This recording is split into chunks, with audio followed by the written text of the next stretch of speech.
नमस्कार, मैं हूं पवन शर्मा और आप देख रहे हैं द न्यूज रूम 24 आवाज। जम्मू कश्मीर में विधानसभा चुनावों को लेकर जो गहमा गहमी चल रही थी वो बस अब आज का और कल का दिन है। परसों रिजल्ट आ जाएंगे, उसके बाद खींचतान शुरू होगी, कुर्सी को लेकर सरकार किसकी बनेगी। लेकिन इस बार विधानसभा चुनावों में हम आपको बताने जा रहे हैं एक बड़ी खबर, और ये खबर जो आपसे जुड़ी हुई है, आपके हित के लिए है, आपके जम्मू संभाग के लिए है, क्योंकि इन चुनावों में एक खाई पड़ चुकी है। कश्मीर और जम्मू के बीच में रीजनल डिवाइड हुआ है, जिसे आप बंटवारा कहते हैं। मेरे साथ दिल्ली से जुड़ेंगे हमारे न्यूज रूम 24 आवाज के डायरेक्टर विकास शेखर शर्मा, और जम्मू स्टूडियो से मेरे साथ जुड़ेंगे दीपक खजूरिया, एग्जीक्यूटिव एडिटर। तो सबसे पहले मैं चलता हूं दिल्ली। विकास जी, इन चुनावों ने दो खित्तों को फिर बांट दिया है, जैसे पिछली बार हुआ था, या पहले कई सालों से होता आ रहा था कि जम्मू संभाग की इग्नोर किया जाता था, कश्मीर को तरजीह दी जाती थी। और इस बार भी ऐसा ही मुझे लग रहा है। जो मैंडेट मिलने जा रहा है, जिस तरह से एनसी को पावरफुल कश्मीर में बताया जा रहा है और बीजेपी को पावरफुल जम्मू में बताया जा रहा है। पवन जी, 90 सीट्स हैं और 5 एलजी वाली लेके 95, और डिवाइड साफ जाहिर था। जो लोग ये मान के चल रहे थे कि ये डिवाइड नहीं है, मुझे लगता है कहीं ना कहीं गलतफहमी थी।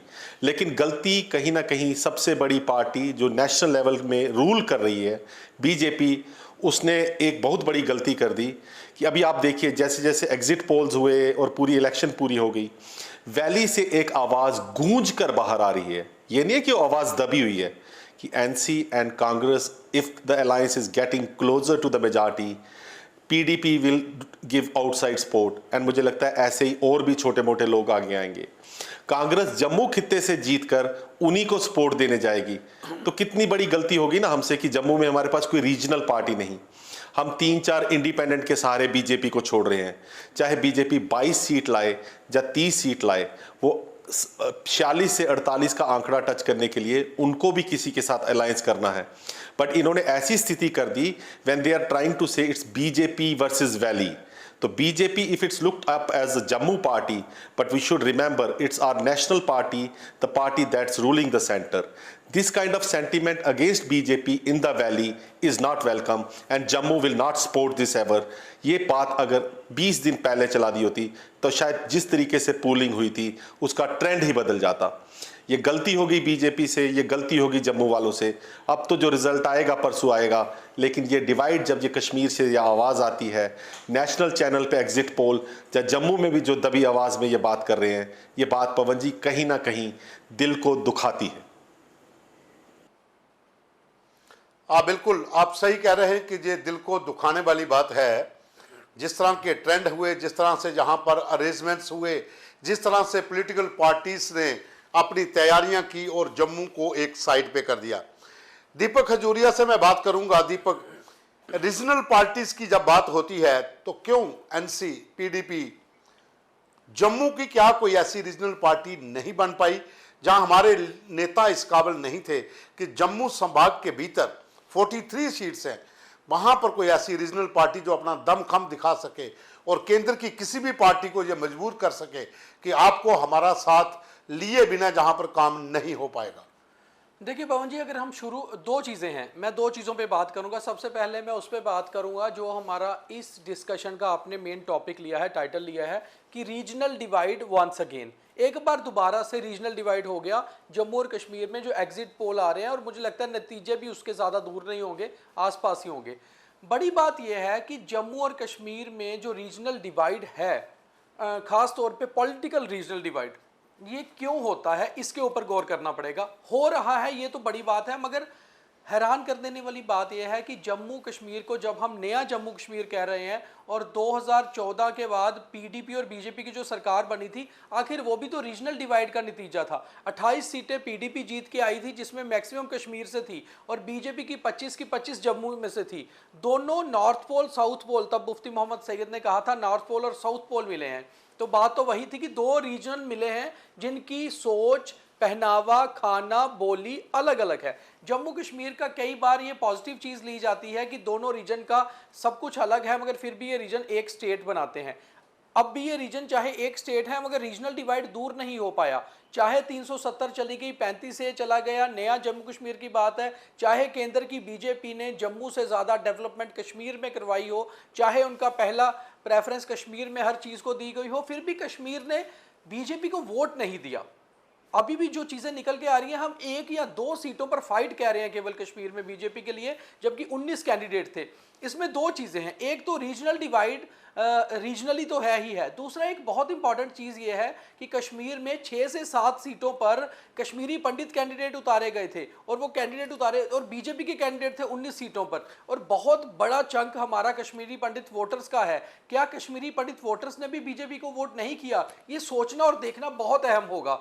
दूसरी ओर बीजेपी को ये चीज़ देखनी पड़ेगी कि कश्मीर में क्या कारण है कि उनके साथ वोटर नहीं जुड़ पा रहा। और जब हम जम्मू की बात करते हैं तो जम्मू की तो रीजनल वॉइस बहुत देर से ख़त्म हो गई। मुझे लगता है last regional party panthers party थी जिसने 4 सीटें जीती थी 2002 में। उसके बाद कोई भी रीजनल पार्टी जम्मू में कोई चंक नहीं ला पाई। और आज अगर हम ये बात कर रहे हैं 2024 में, आज तो मुझे लगता है कोई रीजनल वॉइस हमारी है ही नहीं। कश्मीर की शुरू से एक खास चीज़ रही कि कश्मीर के लोग पॉलिटिकली अवेयर भी रहे और वहाँ पर पॉलिटिकल एक पावर भी रही, इसीलिए चीफ मिनिस्टर भी कश्मीर से आता रहा और रीजनल पार्टीज भी कश्मीर में रही। आप एक चीज़ और देखें पवन जी, जो बहुत इंपॉर्टेंट है, जब से बीजेपी सत्ता में आई 2014 से, चाहे 2018 में उनकी सरकार चली गई, मगर बात यह थी कि बीजेपी ने भी कश्मीर की ही पॉलिटिकल पार्टीज को रीजनल तौर पे जो है सेकंड लिया। जैसे उन्होंने अपनी सरकार में हिस्सा बनाया पीपल कॉन्फ्रेंस को, जो कश्मीर से आती है। उसके बाद अपनी पार्टी जो बनी, जिनको बी टीम चाहे बीजेपी की कहते थे, वो भी कश्मीर से थी। और फिर जब डेमोक्रेटिक आज़ाद पार्टी बनी तो गुलाम नबी आज़ाद ने भी ज़्यादा स्ट्रेस कश्मीर में दिया, चाहे वो पार्टी इन चुनावों में कुछ नहीं कर पाई और चुनावों के बीच में ही गिर गई। तो इसलिए जम्मू को जरूरत है एक अच्छी रीजनल वॉइस निकलने की। और बड़ी चीज यह है कि एक ऐसी पार्टी आए जो पूरे स्टेट को रिप्रेजेंट करे, ना केवल जम्मू को या कश्मीर को। और जम्मू की वॉइस तो वैसे ही बिल्कुल डाउन हो गई इन चुनावों में।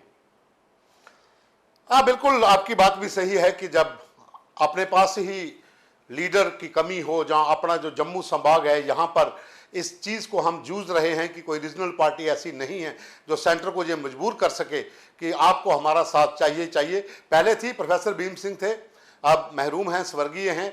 जब वो थे उस समय 4 विधायक उनके जीते थे, मंत्री भी बने थे, हर्षदेव भी बने, जसपाल कुंडल भी बने, तो दबदबा था। लेकिन उसके बाद उसका भी पतन हो गया, पार्टी ही खत्म हो गई। अब सिंगल वोट पे पार्टी जो है वो लड़ रही है। लेकिन विकास जी, मैं एक सवाल मेरा और है कि G20 शिखर सम्मेलन कश्मीर में हुआ, रेड कारपेट कश्मीर में डाला गया, बाहर से जो एम्बेसडर्स आए वो कश्मीर में, जितनी भी मीट करवाई गई, जो दूसरे जो बाहर से बिजनेसमैन आए वो कश्मीर में, प्राइम मिनिस्टर का दौरा कश्मीर में, जोगा कश्मीर में, होम मिनिस्टर का दौरा कश्मीर में। कश्मीर को इतनी तरजीह देने की वजह आखिर बीजेपी की क्या थी, जबकि लोकसभा चुनावों में अपना कैंडिडेट भी नहीं दिया था, विधानसभा चुनावों में तो कैंडिडेट है।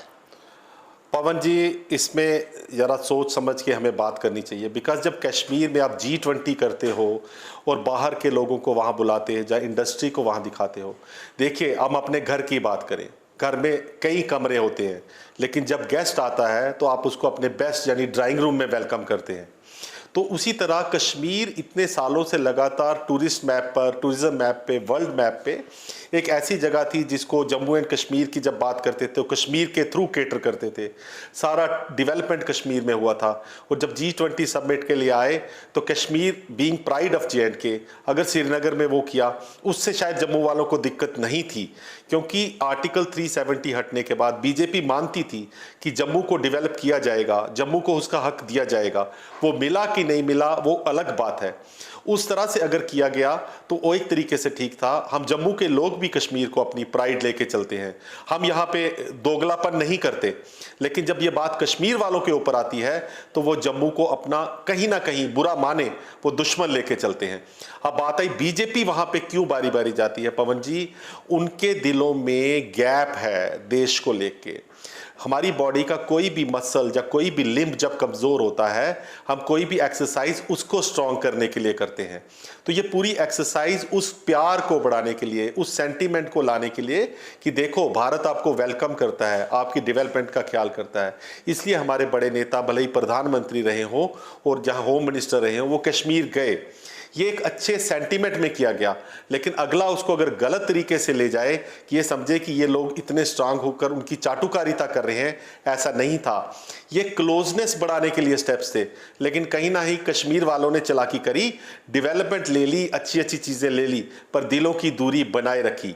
और वो जो इन इलेक्शंस की जो बोलचाल है, जो उन्होंने कैंपेनिंग करी है, उसमें निकल कर आई है। ये दुखद है।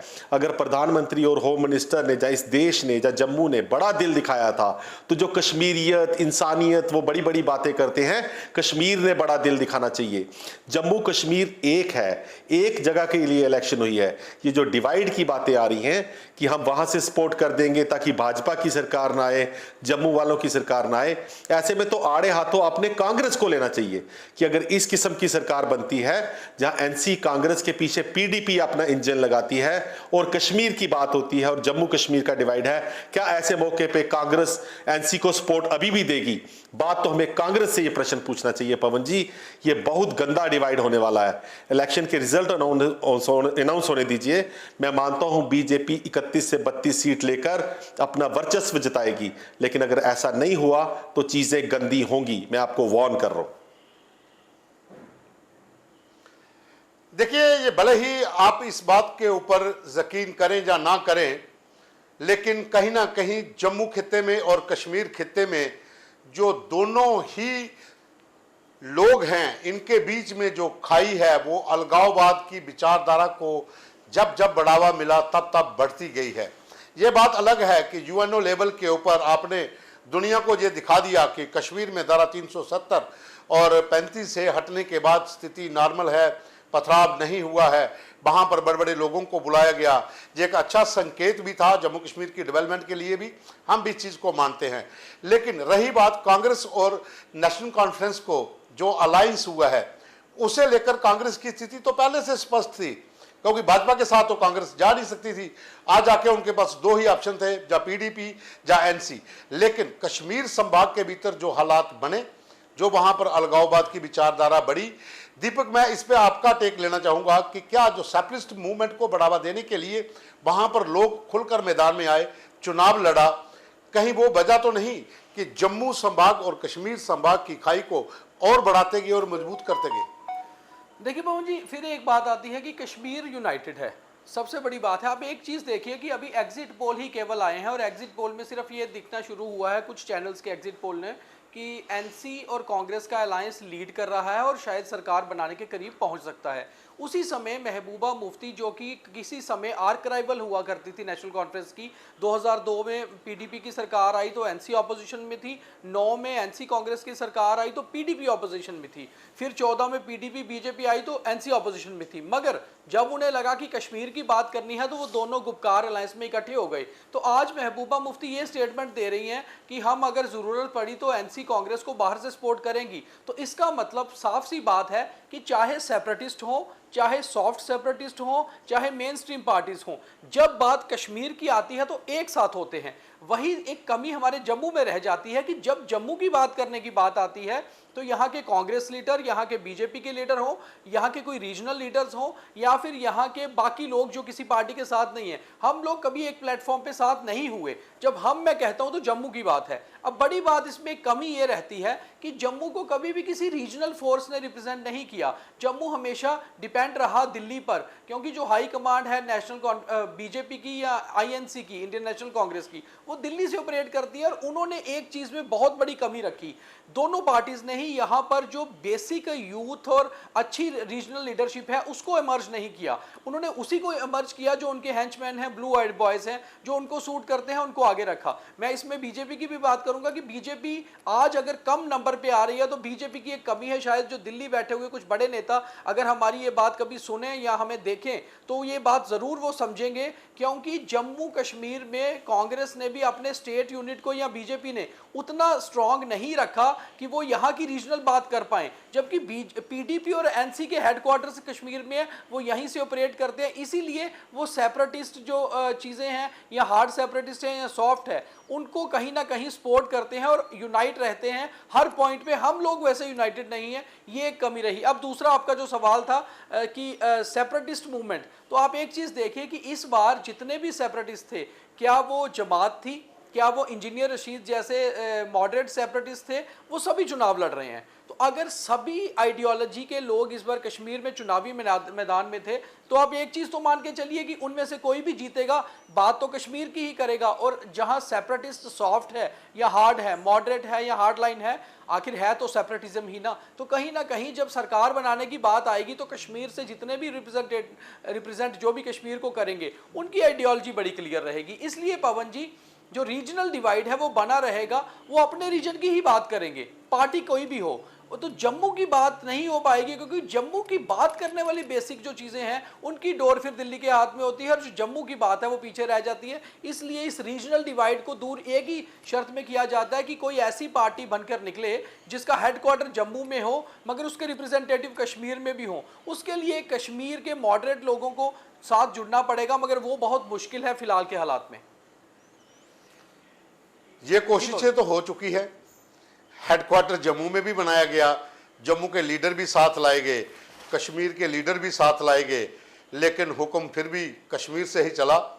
हालांकि जो रीजनल पार्टीज की मैं बात कर रहा था, तो अगर लोकल लीडर्स की बात करें तो जो नेशनल पार्टीज के जितने भी हमारे नेता हैं उनको आदेश दिल्ली से आता है। अगर अपनी रीजनल पार्टी कोई बड़ी हो, मजबूत हो, तो वो आर्डर भी यहीं से पास होगा, आदेश भी यहीं से मिलेगा और अमल भी यही लोग करेंगे। खैर उसका इंतजार अभी करना पड़ेगा, हो सकता है कितना समय लगे। अभी एक एक सवाल मैं और लूंगा, उसके बाद प्रोग्राम समाप्ति की ओर जाएंगे। विकास जी, जम्मू में बीजेपी एक बड़ी पार्टी बनकर उभर रही है एग्जिट पोल में, कश्मीर में नेशनल कॉन्फ्रेंस, लेकिन जम्मू में बीजेपी के साथ कोई और पार्टी नहीं, लेकिन कश्मीर में एनसी के साथ पीडीपी, कांग्रेस, सेपरेटिस्ट मूवमेंट के जीते हुए लोग, जब मुद्दे की बात आती है, कश्मीर इशू की बात आती है, वो यूनाइट हैं। जम्मू मुद्दे पर कोई भी यूनाइट नहीं है, भले ही वो कांग्रेस के लोग हों, भले ही वो इंडिपेंडेंट लड़ रहे हों या दूसरी पार्टीज के लोग हों। हालांकि हर पार्टी के लीडर जम्मू संभाग में भी हैं और कश्मीर संभाग में भी हैं। आप क्या समझते हैं कि दोनों खित्तों के बीच में दो बड़ी पार्टियों का उभरना और कश्मीर के अंदर एकजुट हो जाना और जम्मू में बिखराव होना, इसकी मूल वजह क्या रही है? पवन जी, 370 एब्रोगेट होने के बाद एलजी रूल है और अभी हमें यूटी टाइप स्टेट ही मिल रही है, और कहीं ना कहीं मैं इसके बहुत अगेंस्ट हूँ। पर कल रात को मैं पूरी रात जगा रहा और शायद मैंने कहा कि ये ब्लेसिंग है कि कंप्लीट स्टेट नहीं, क्योंकि ये गैंग अप हो रहे हैं अगेंस्ट बीजेपी, ये बड़ा गलत मैसेज है। जम्मू मुद्दा है, पर जम्मू के मुद्दे को कभी भुनाया ही नहीं गया। हमारे अपने लीडरों की कभी आवाज़ ही नहीं हुई। पता नहीं क्यों जब जम्मू की बात आती है वो गूंगे बहरे हो जाते हैं, और इसका आंसर एक रीजनल पार्टी है। पवन जी, हम बीजेपी के साथ चलने वाले लोग हैं। हम किसी भी नेशनलिस्ट पार्टी जो देश के लिए भला कर रही है, उस वक्त देश में हुकूमत में है, हम उनके साथ चलने वाले लोग हैं। हम कश्मीर की तरह दो बातें नहीं करते, लेकिन जब जम्मू कश्मीर की बात आती है तो हम कश्मीर को अपना मानकर चलते हैं, क्योंकि जो भी उस कम्युनिटी के लोग भी जो जम्मू में रहते हैं वो डोगरा कल्चर को मानते हैं, वो अपने आप को डोगरा मानते हैं, वो अपने आप को कश्मीरीज नहीं मानते। तो हम मान के चलते हैं जब हम इस गैप को ब्रिज करने की बात करते हैं तो उनके भी दिल कहीं बड़े होंगे। लेकिन अगर ये गैंग अप कर रहे हैं अगेंस्ट बीजेपी और बीजेपी 32-33 सीट लेकर फिर साफ दाम दंड दे भेज से अगर सरकार बनाती है तो तब किसी को प्रॉब्लम नहीं होनी चाहिए। मेरा कहने का डायरेक्ट मतलब है, जो हो गया पवन जी उसको आगे देखेंगे। 5 साल बाद क्या रीजनल पार्टी उभर कर आती है, जब बीजेपी क्या करती है, लेकिन उस वक्त जब सरकार बनाने के लिए बीजेपी कोई भी हथकंडा अपनाए तो उस वक्त शायद किसी को प्रॉब्लम नहीं होनी चाहिए। ये लोग दोगले लोग तब आकर बकवास ना करें, मुझे इस बात से प्रॉब्लम है। बिल्कुल। अब दीपक से मैं एक छोटा सा एक सवाल करूंगा, छोटा ही जवाब लूंगा। हम बात करते हैं रीजनल पार्टी को एक मजबूत सशक्त बनाने में जम्मू के लीडर नहीं आते, और मुझे जहां तक लग रहा है कि अगर एक दो पार्टी का गठन हुआ वो भी बीजेपी में ही अमर्ज हो गए। आखिर ये स्वार्थ की राजनीति है क्या? देखिए पवन जी, फिर यहाँ दो चीज़ें आती हैं। सबसे पहले तो यहाँ कोई ऐसी पॉलिटिकल पार्टी बनी ही नहीं, मुझे लगता है पैंथर्स पार्टी के बाद। जो जम्मू की बात करें, जम्मू एज ए होल, जब मैं होल कहता हूँ तो तब लखनपुर से सुरंगकोट तक और RS-पुरा से बनिहाल तक सभी लोग डोगरे हैं। जैसे विकास जी ने कहा कि जब डोगरों की बात आती है तो हिंदू, मुस्लिम, सिख सभी डोगरे हैं, गुज्जर, बकरवाल सभी। एक ऐसी पार्टी हो जो मुद्दों पे बनी हो, फिर उसके बाद वो बीजेपी के साथ मिलकर भी सरकार बनाए। आप एक चीज़ देखिए कि जम्मू में एक वैक्यूम है। आज अगर बीजेपी जम्मू से 25 या 30 सीट जीतेगी तो कम से कम यहाँ की 13 सीटें ऐसी होंगी जो NC, कांग्रेस या PDP या इंडिपेंडेंट में जाएंगी। उन 13 सीटों में से 8-10 सीटें भी अगर यहाँ की रीजनल पार्टी ले जाए और उसके बाद उस रीजनल पार्टी का कश्मीर में भी एक आधी सीट हो, या अगर यहाँ भी 10 सीटें ले तो वो 10 सीटें भी जोड़कर कहीं ना कहीं सरकार बनाने की पोजीशन में आ सकते हैं। बाकी बात यह रही कि अब रीजनल डिवाइड जो एग्जिट पोल में सामने आ रहा है उससे सीटें 2-4 ही ऊपर नीचे होंगी। एक चीज तो साफ हो गई कि जम्मू की रीजनल पावर बीजेपी है और कश्मीर की रीजनल पावर नेशनल कॉन्फ्रेंस। अब बड़ी बात यह है कि वहां की रीजनल पावर चाहे नेशनल कॉन्फ्रेंस है, उसके साथ PDP और कुछ इंडिपेंडेंट भी खड़े होंगे। और मगर अभी भी मुझे ये लग रहा है कि शायद नेशनल कॉन्फ्रेंस के बराबर का नंबर बीजेपी ले जाएगी, और अगर ले गई तो बीजेपी के साथ PDP भी बाहरी सपोर्ट दे सकती है। अगर वैसी सपोर्ट बनके भी इंडिपेंडेंट कुछ मिला के सरकार बनती है तो मुझे लगता है बीजेपी को सरकार बनाने में पीछे नहीं रहना चाहिए, क्योंकि अगर बीजेपी को अपना विस्तार करना है और जम्मू की बात को आगे बढ़ाना है, और इस बार बीजेपी को एक चीज बहुत स्ट्रांगली सोचनी चाहिए आज से ही कि अगर इस बार सरकार वो बनाते हैं तो उनको डोगरा चीफ मिनिस्टर भी देना पड़ेगा और उनको जम्मू की बात भी करनी पड़ेगी, और एक चीज खास सोचनी पड़ेगी कि हमें वोट कहां से मिला है। जहां से वोट मिला है वो बात अगर नहीं करेंगे तो आने वाले समय में जम्मू में भी उनकी हालत पतली होगी, और इस बार जम्मू की बात करनी ही पड़ेगी सरकार में अगर बीजेपी आती है तो। बिल्कुल, आप दोनों ने जो बातें रखी उसका निष्कर्ष मैं एक ही निकालता हूं कि मैंडेट का सम्मान भाजपा को भी करना पड़ेगा, और तमाम जीते हुए लोग जो हैं कि किन मुद्दों के ऊपर आप लोगों को चुना गया है। खैर, बात रही रीजनल डिवाइड की, कसूरवार कौन है? जो पार्टियां जम्मू की अपना स्वरूप लेकर उभर रही थी कि हम रीजनल पार्टी की शक्ल में सामने आएंगे, उनको दबाया गया, कुछ भी किया गया, अमर्ज करवाया गया। वो उसका कसूरवार कौन है? ये मुद्दे पीछे रह जाएंगे। 8 तारीख को जब मशीनें जो खुलेंगी उसके बाद जो रिजल्ट आएगा, जब सरकार बनेगी, देखना ये होगा कि जम्मू कहां तक उनके लिए स्टैंड करता है, जम्मू के मुद्दे कहां तक उन लोगों के लिए महत्व रखते हैं जो जीत कर जाते हैं। और इस खाई को दूर करने के लिए जम्मू की भी मजबूती होना ये बहुत ज़रूरी है, ताकि अगर 43 लोग यहाँ से एकजुट होंगे, वो चाहे किसी भी मजहब से ताल्लुक़ रखते हों, बात जब जम्मू संभाग की आती है तो अपना हक जो है वो दम से लेना चाहिए, और लेने के लिए नेताओं के अंदर वो क्षमता भी होनी चाहिए। खैर, आज का प्रोग्राम हम जब ही समाप्त करते हैं, जब रिजल्ट आएगा उसके बाद देखते हैं कि जम्मू खित्ते के बारे में कौन क्या क्या सोचता है। आप सभी का बहुत बहुत धन्यवाद।